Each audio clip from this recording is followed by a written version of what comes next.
Chapter 36, Peace Conference of the World.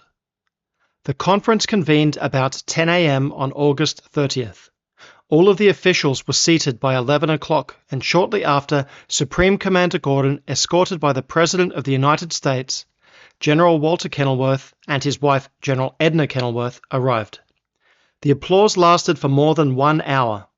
When it had died down, General Pearson stepped to the center of the platform and grasped the Supreme Commander's hand and raised it before the vast throng and said, "Commanders, rulers, kings, and officials of all nations, this is our Lord and Master whose will is law. Whatever he says, we will abide by. I now introduce to you General Walter Kenilworth, who will make the opening address." The applause again lasted for over a half hour. Then General Walter Kenilworth began to speak. "Brothers and sisters of the world, this is the greatest council that the world has ever known, for never before in history has every nation gathered at a peace conference. We hope and verily believe this is to be the last war. We expect to be one united people and follow the law laid down in the Bible. Love thy neighbor as thyself. Then there can be no more wars. It is my purpose at this time to introduce to you a man who needs no introduction. The Prince of Peace, a man of sorrow and acquainted with grief. The greatest and most just man since our Savior Jesus Christ was on earth. We placed our liberty in his hands, and he saved our country and has been merciful to the enemy. Our gratitude to him can never be repaid. I now commend you to his care and keeping. Whatever terms he may make for peace, the United States government will ratify and confirm. I now take pleasure in presenting to you our Supreme Commander, Robert Gordon, who will now address you." Supreme Commander Gordon arose and tried to quiet the great crowd. Women were on their feet and men were shouting, "Hail the most just and merciful man in the world." There was a mad rush to try to get to the platform to shake his hand. When the noise had quieted down and order had been restored, Supreme Commander Gordon raised the Holy Bible and said, "Brothers and sisters of the united world, the terms laid down in this book are the terms of peace that I offer you. I am going to offer you peace on the same terms that Jesus would give you. The United States has always stood for liberty, and as the land of liberty, it must set an example of peace and brotherly love to the world, as it has always done before. This country has never engaged in a war for personal gain. In the Great World War, we refused to accept any indemnities. We made the fight for a principle, not for money or territory. Now the United States will make no demand upon any nation. There is no longer to be different nations of the world, but the United Kingdom of the world.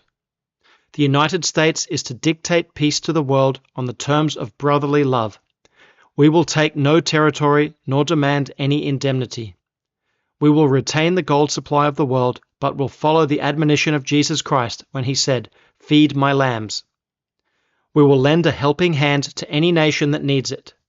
You are to return to your homes and loved ones and tell them that the Spirit of God, which is all-powerful and able to destroy, is ever merciful and just, and has spared your lives and liberty.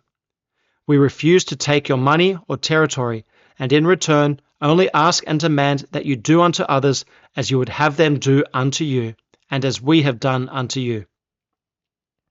Remember that old glory has never trailed the dust, and she never will, because the God of the universe did not create this nation for any or all nations to destroy. He has placed the great power in the hands of those who would use it only in defense of right and not for selfish gain. When I am ready, I can touch a button, and your great airships, which are now held captive, may proceed safely home. And when you go, may you follow in the footsteps of him who created the earth and who has saved you, and may you give reverence and praise to him who is able to destroy not only property, but both soul and body. When the final articles are drawn and the territory of the United States is divided and allotted according to the plan laid down by Ezekiel and according to science, we will so direct that each of you can live in peace and harmony and according to the law. I demand that the terms of peace be signed by women as well as men, They are more just and merciful and will rule the country in the future. If women must continue to be the mothers of our men, they must have the right to decide whether their sons shall be sent to war or not. It will take time to arrange the plans for cities and countries as outlined by Ezekiel, and I expect that the terms will be acceptable and signed by the good women of every nation. It is understood and agreed that the United States will retain all of the inventions we now have for the prevention of war, and I warn you that if necessity ever demands it, for the protection of peace of the world, that a machine can be built which will destroy every living soul on the earth. It can be directed from New York City by a lone man without ever leaving here and do complete destructive work. This is only a warning and not a threat. You have seen the power demonstrated by Marie the Angel of Mercy, and mercy shown. You must respect this divine law and divine power. Remember that this victory is according to God's plan and God's will. I take no credit to myself, and for myself and my country ask nothing, except that you live with us in brotherly love. When Supreme Commander Gordon had finished speaking, the applause was the greatest ever known, lasting again for more than an hour.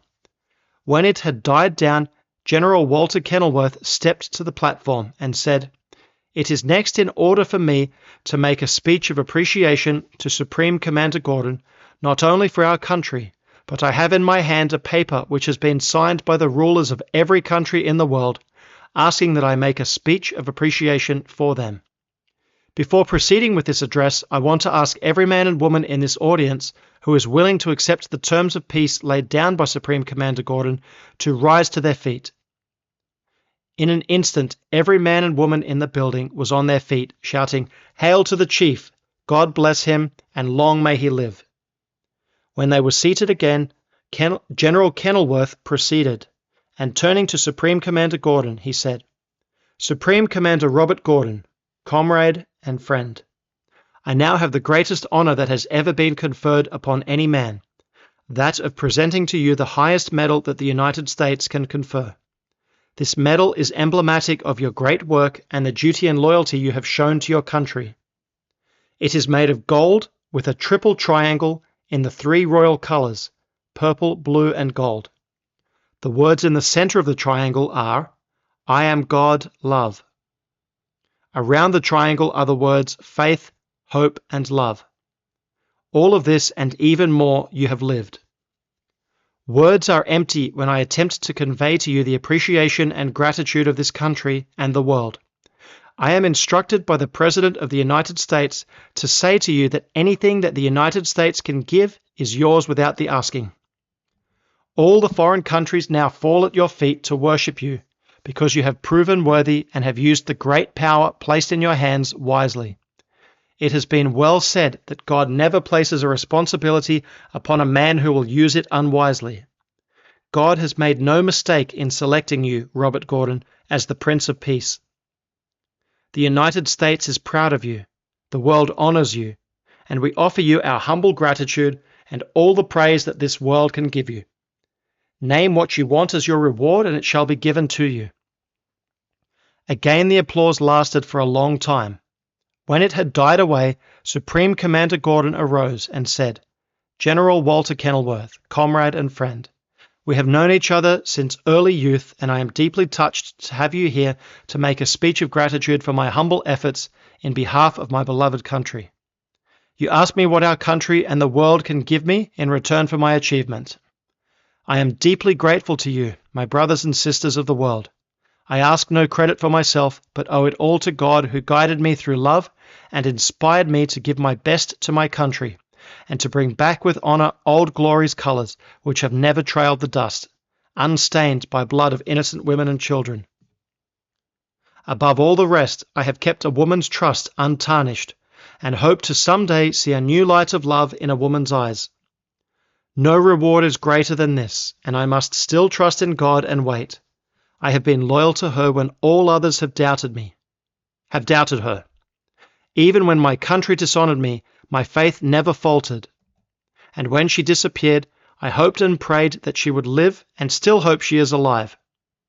I knew she had faith in me, love for me, and the power of that love has given me the power to destroy the world. But her love has left charity in my heart, and for that love I have dealt with the enemy with love and mercy. All the money, power, and glory that you can give me are empty and cannot supply the aching void in my heart for her. The greatest gift that could be bestowed would be to return her to me with all the love and confidence that she had in me on June 5th, 1927. In speaking of the inspiration that has been brought about by my love for her, I want to say that I was always faithful to my mother, and that I have honored and respected her. It was she who taught me loyalty to my country, and it was for her that I remained loyal and faithful to the cause of my country. In closing, I request that one of the terms of peace shall be that New York City shall be the capital of the United Kingdom of the world. That the plan of the future shall be according to Ezekiel. The Bible is replete with references throughout of a rebirth. Jesus said, "Ye must be born again of water and of the Spirit."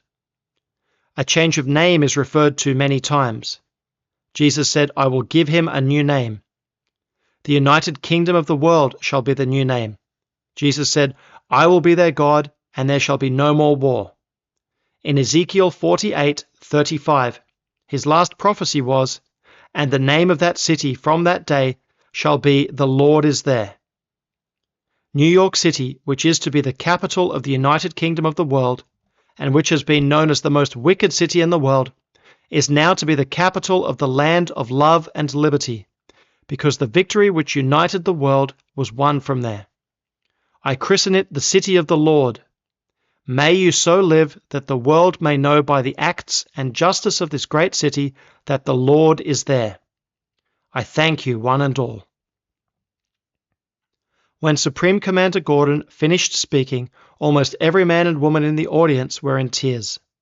They had never known that such wonderful things were in the Bible, and that all of these very events were foretold by the greatest prophet Ezekiel.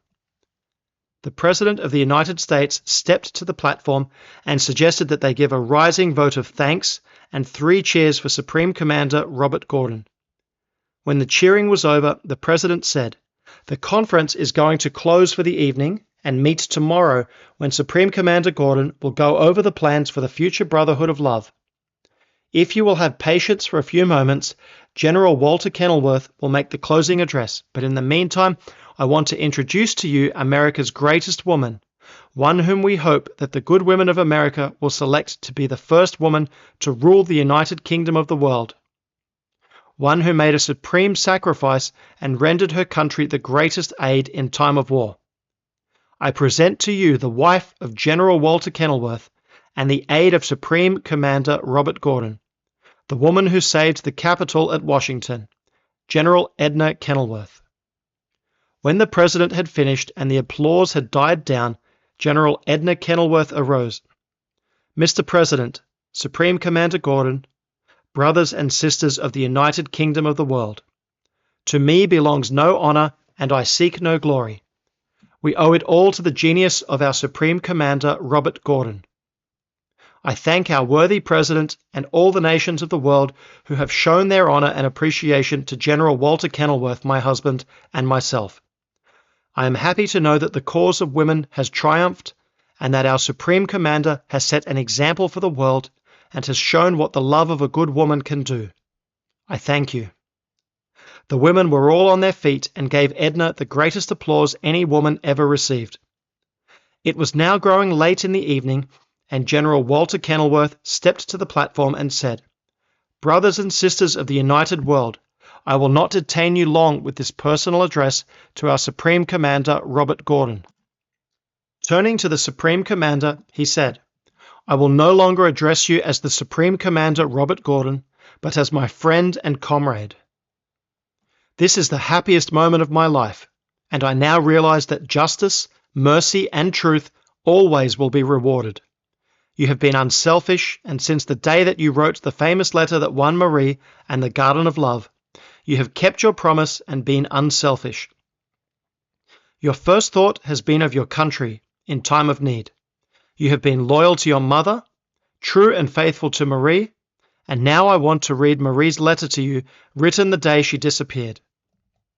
I know that you know it by heart, because you have read it 1,000 times, but I want this conference of men and women from all the nations of the world to know that you are a man among men, that you are one in millions, and that you have set an example for the world, and that example will make better men.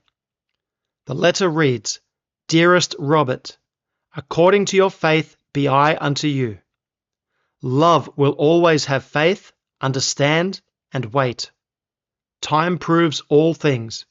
You will get everything you want. I will come to you when I mean the most, and your need for love is the greatest. Marie. Your faith has been supreme. Your love has given you faith, and you have tried to understand. More than 5 long years have passed, and no word has been received from Marie. In your speech today, the thought uppermost in your mind was for her happiness and safety. This shows that time does prove all things. It has proven your love for Marie and your faith and confidence in a woman's promise. Marie was a wise prophet. She knew better than we knew when she said, You will get everything you want. Robert Gordon, that prophecy has been fulfilled. You have accomplished your ambition and received everything that the world can give. All of your dreams but one have been realized. You have all the honors, all the gratitude that a world can give. Yet I know that your heart is aching, and after your duty is well done, and the peace of the world is established, you will need Marie and her love more now than ever. What Marie Stanton had in her mind the night she wrote that letter and left the train on the way to St. Louis, I do not know. But I do know that she has rendered the greatest service of any woman to this country. Whether she dreamed or realized what she was doing makes no difference. Had she proceeded on to St. Louis and married you, Robert Gordon, the great inspiration which has made you the greatest inventor of the world and the Prince of Peace would have been lacking. The great desire for love and your longing for Marie has stimulated your ambitions, kept hope in your breast, and endowed you with the power to subdue the enemies of the world and unite the world in the brotherhood of peace. This has all been brought about by the act of Marie Stanton. She deserves credit, and above all, you deserve the greatest reward that can be given any man, and that is the love of a good woman. The last line of her letter read, I will come to you when I mean the most, and your need for love is the greatest. Robert Gordon, that last promise has sustained you through all of these years. It has been the anchor that has kept your soul steadfast. You have trusted and never doubted. You have honored and respected the lands that gave you birth. Your love and faithfulness to Marie Stanton has guided you to success and victory, because it was an unselfish love. The great God who gave his only begotten Son to save the world that he loved has not been unmindful of you and your devotion to his wisdom. You have followed his example of love and mercy. You have kept the faith. You have preserved the life of your nation, and the all-wise God, in his wisdom and mercy, has preserved for you the life of Marie Stanton. Robert Gordon, my friend and comrade, I now take pleasure in presenting to you Marie Stanton. Robert Gordon jumped from his seat as if in a daze. Marie Stanton shouted, Robert, Robert, and fell into his arms. General Walter Kenilworth turned to the audience and said, This is the proof of God's divine plan and the reward for those who obey his law. Love is indeed the fulfillment of the law. I may not be as great a prophet as Ezekiel or as our supreme commander, Robert Gordon, but I predict that when we meet tomorrow, we will have heard that the first marriage in the new city, the city of the Lord, capital of the United Kingdom of the world, has taken place between Robert Gordon and Marie Stanton. The end.